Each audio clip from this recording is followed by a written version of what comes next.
nice to be back on this channel, and I hope you all are doing fine.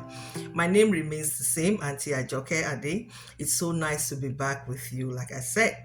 And if this is your first time of stumbling on this podcast, I say you are in the right place.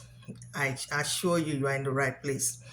And if you are a regular, you are a subscriber, I say a big thank you to you once again. I appreciate you all. Thank you so much for subscribing. And thank you so much for sharing as well. It is well appreciated. I'm counting on you and I love you so much. The basis and the motive why I do this podcast is because I don't want people to fall into error and the mistakes that we made back in the days, and that's the reason why I'm here. And someone asked me, Auntie, why are you so passionate about talking about red flags and I keep saying I'm so passionate because it's better for you to get it right the first time. Once you don't get it right the first time, it's very, very, very, very difficult to get it right again. So I'm so passionate about it. Like I always say on this channel, I hate divorce and I don't want to see anybody go through it. And I don't want people to go through, there's so many, aside from divorce, there's so many women, so many people that are miserable in their marriages, but they can't opt out, and some can opt out, and some can't even opt out, and they eventually die in the process. So that's why I'm here. And I hope that whatever I have to say, like I said, is my opinion, but I believe that my opinion can, make a difference. You take whatever is useful to you from this podcast and just make use of it, and I'm sure it will make a difference. So today, like, if on my channel, I always say I don't like to talk about people, I don't like to talk about gossip, I don't like to talk about trending issues. What I talk about is lifestyle and how we can better our lives. That's what I talk about. And sometimes a little bit of, most time family values and a little bit of, biblical topics that I think that we can chip in and talk about. So that's what I talk about. But today, I'm going to, talk about a little bit. I'm just going to mention it as a reference. I keep talking about red flags, and I keep telling you about things, what to watch for and why you should not do it and what the repercussion is. So today is still going to be the same thing but different. Recently on the internet, went buzzing about this issue of a lady called Wofia. I think that's her name. If I didn't murder her name, I think her name is Wofia, whose father-in-law came online to write a press release and said they disagree about their marriage. And I'm just going to make a reference point to it. And that should tell you about everything I've been talking about this on this channel. And I'm going to just briefly talk about it because I believe that I've said it on this channel. Never, ever, ever. You might think it's okay. I don't know how she's going to navigate it because, like I've said again on this channel in one of my podcasts, that love is not enough. Love is not enough to see you through marriage or, for happily ever after. Love is not just enough. And I wish her luck. And I pray that, God will give her wisdom and the patience to navigate, because that's a show of disdain. If your father-in-law will come out and issue a press release to say that the whole family is against this marriage, that's a huge red flag and a display of disdain for you as a woman even before you go into that marriage. And I don't, though she's already pregnant, and that's why I always say that it's better, it's better to play safe. You don't want to marry a guy because you are pregnant for that guy, because it will put you in a situation whereby you are not able, you make up your mind you don't want to be a baby mama. Please play safe out there and protect yourself. There are so many, we're in the 21st century, and there's so many ways you can protect yourself so that you don't make that mistake. Because if she were not pregnant, I would just have, in my own opinion, advise that it's not a marriage you should go into. Now, the last podcast I make, I said I'm going to talk briefly about some of my experience, and I will be talking a little bit of about my experience, and I want you to learn a little, some few lessons from it. It's related to what we're saying right now about this lady warfare. When I met the father of my children, my ex-husband, it was, love at first sight, a mutual feeling, though he was a little older than me. I would say, yeah, older than me, not a little, but older than me. So it was just a mutual feeling, and we met. One thing, I'm going to cut it short. One thing led to the other, and we decided to be together. But my in-laws live in the northern part of Nigeria, so and we were in Lagos. So we got married, and my mother-in-law was not, there, and she was going to be visiting for the first time. And her visiting for the first time, that's a relative disapproval. Now, the mistake I made in that marriage was not meeting the whole of their family, meeting the whole members of their family before we went on to get married. We were basing it on because of long distance, they couldn't make it, this and that. And honestly, I will say, do not make that mistake. It's better to meet the most important people if they are still living. I'm not saying it's not this, there are circumstances. Families are not the same. Marriages are not the same. But in some situations, I will advise that, especially for women, it is better to meet your would-be in-laws before you consummate and go into that marriage. I don't know why it's like that. Parents of the brides, I don't know, for whatever reason, they are permissive. They don't really, they are not like, so, I don't know why it's like that. They don't, they are not always tied up like that. The parents of the bride easily are flexible, but not to the women, it's better to meet your would-be mother-in-laws and your would-be father-in-laws. That will give you an idea of what you are expecting.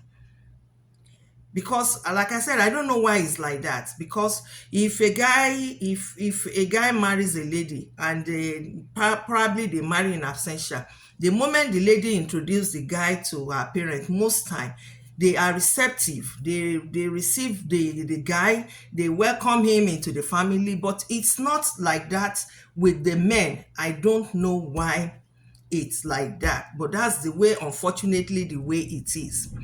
And I would like to tell you that because I didn't meet my would-be mother-in-law, she was visiting for the first time. And when she came, she brought cooking pots. She brought everything she was going to cook with. She brought everything with her when she was visiting for the first time. And when she visited, I was taken aback because for me, I don't have a mom. I was, anticipating that I'm gaining a mother and she's going to be my mother. And aside from the fact that she brought her cooking pot, I heard her, I overheard her talking to my, then husband, that why will you marry an Ijebu woman? And she didn't hide it from me. Hence, from that point going forward, she played a role in destroying my marriage. I'm going to be honest with you. From that moment that I met her, the moment she met me, she played a role in destroying my relationship with my sister-in-laws, with my brother-in-laws, with my husband. She played, even with my own father-in-law, she played a key role in making sure that marriage was destroyed. Though before she died, she apologized to me. Yes, she did come to apologize to me, just as if she knew she was going to have stroke. She called, she came, and even was going about kneeling down, and I held her up. She apologized, but the deed was done. The everything was, done. The deed was done. Now the lesson, the take home lesson that I want you, if you are watching me, to learn from this situation is that never, never say, oh, this the distance, especially from your husband's side. And that brings me up again to, if they disapprove, please don't even bother going into that relationship. Don't bother going into that marriage, because I have to tell you, my ex mother-in-law of blessed memory, I'll say blessed memory because she apologized. Even if she did not apologize to me, would I even still be holding grudges against somebody that is late? No. Now I have children, I have my own grandchildren. So, but I cannot understand why she was like that, because I definitely am not like that to my daughter-in-law, and I would never be. But I was able, I forgave her because she asked for forgiveness, and it was so easy for me to heal. And but the deed was done. My marriage was already destroyed because she played a lot of role. She made my life a living hell in that marriage. Even to neighbors, she tried as, see, when I watch movies, especially Nigerian movies, most of the things you see them do there, they are real. She never, at every given opportunity, imagine, even my father-in-law had a notebook where according to him, where he writes my offense and keep them. Imagine that. Why? For reasons best known to them, the only reason they were able to tell me was because I'm an Ijebu woman. So please, the lesson I want you to, I'm still going to keep talking about it, because no matter how hard you try, if you go ahead and marry that man, you for the rest of your life, you will keep on trying to please every member of his family, and you will not be able to, because for the moment, the fact that they don't like you, they just don't like you, there's nothing you can do, there's nothing you can say, they will forever be against you. That's one experience from my experience, because I made up my mind that I'm going to be, talking about a little bit of my experience, what I experienced in my marriage, my failed marriage, so that people out there can understand that when I keep telling you that when you see red flags, run. I made that mistake and I own it, because I should have, gotten into, take a bus right down to Kano to meet them. If I had gone to meet them and they show me that disapproval, I would definitely, I would run. Because even before I got married to my husband, the lady that was my husband, my ex-husband, the father of my children, was about getting married to before I met him, called off the engagement. No, let me tell you something. No woman will call off an engagement with a good man. No woman, no sane woman will call off an engagement with a good man. Every woman wants to be with a good man. She called it off. That should have been a red flag for me, because when I met him, he told me about it, and that could have just been it right there for me. But because, I looked the other way, and I paid dearly for it, because to tell you the truth, I keep saying it. Being a single mom, being a divorcee and a single mom is traumatic. The church will traumatize you, they relegate you. My gender will have something to say, behind my back, which I don't really care anyway, because you are not in my shoes and you can't compare your marriage to my own marriage. The other day in my church, when we're talking about Sunday school, like, will you take advice from a divorcee? And the way people were talking about it, like a divorcee, for you to be divorced is a sin. For a man to leave you and say, I don't want to marry you, becomes a sin. I have not read that part in the Bible that says if you are a divorcee, you will not make heaven. But the church, stylishly, and sometimes not even stylishly, they condemn you and relegate you and say that definitely for you to be divorced, that means you didn't do anything right. They forget that there are some factors and situations that can put you in that situation. Unforeseen occurrences. And that's where somebody like me, I found myself. So I'm telling you out there, if you are a young lady, please do not look the other way. Try, even wherever your will-be in-laws will be, take a bus or take a flight and go visit them. If they disapprove, leave their son alone. You will never find peace in that marriage. If your sister-in-law don't like you, don't marry that guy, because you will never find peace there. There will be so much drama. How much more will that man protect you? How long will he protect you for? Because love is not enough. Those relatives have their own part to play.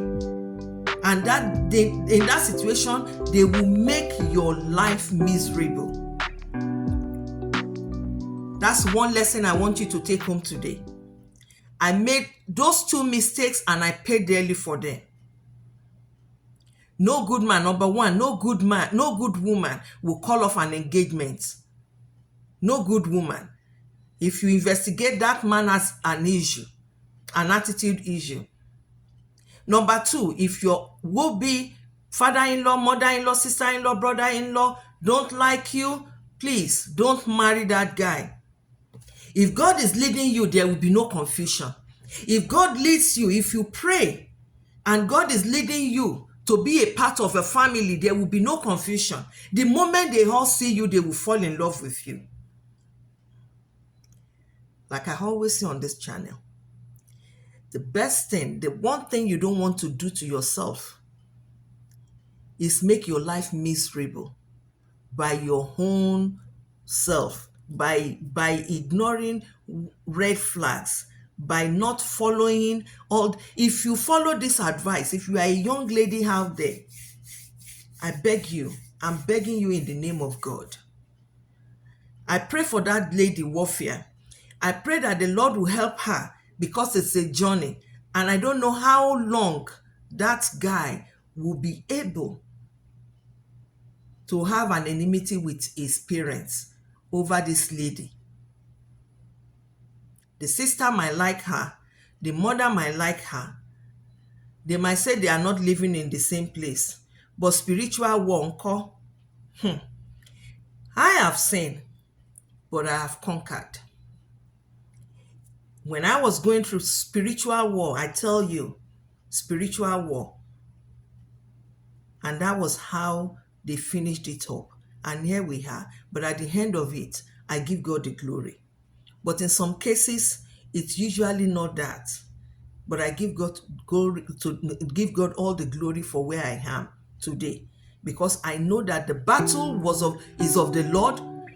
He was the only one that fought that battle with me.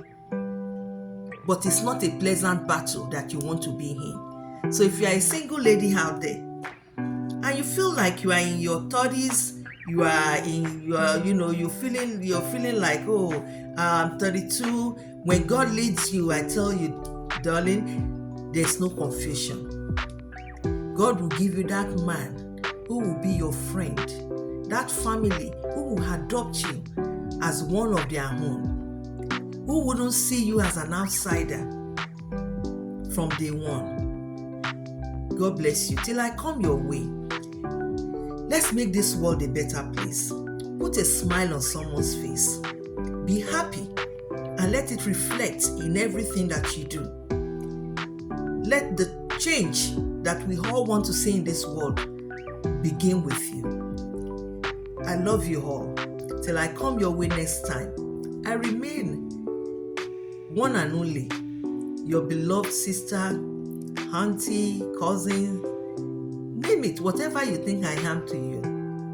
I love you all. God bless you. Have a nice day and a lovely week. Thank you. Bye for now.